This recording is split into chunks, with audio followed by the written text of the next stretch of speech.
Magandang araw mga kabarya, share ko lang po sa inyo ang aking bagong koleksyon.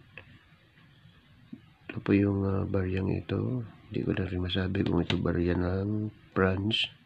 Pero may nakalagay po dito na year 2011. Kulay gold. Ito yung nasa harap. Ito naman yung nasa likuran. May nakalagay na Paris. Ayan. Hindi ko po ma-sure kung barya to ng Paris o ito isang commemorative o isa lang pong token o ano man. Hindi ko rin po sure.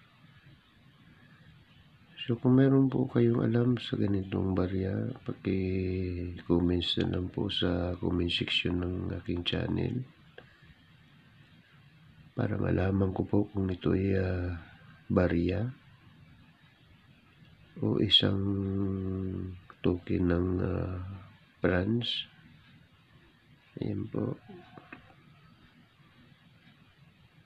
May nakasulit naman po sa harapan na Pransya. Ayan. So sana po mapanood yung video ito at ma-comment po kung anong uri ng barya ito ng branch kasi hindi ko rin po sigurado. Kailangan ko pa po na hanapin ito sa Google para malaman kung anong uri ng barya ito o ano lang. So sana po mapanood yung video ito, may share sa inyong kaibigan at para makapag-share o makapag-comment. Yan po.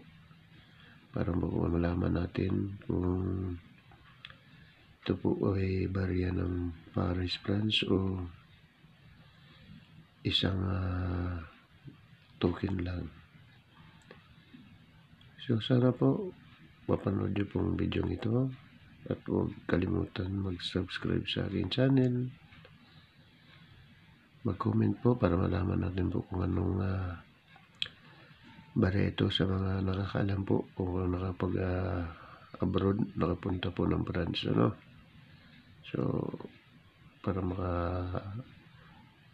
ano naman ako po ng idea sa inyong comment.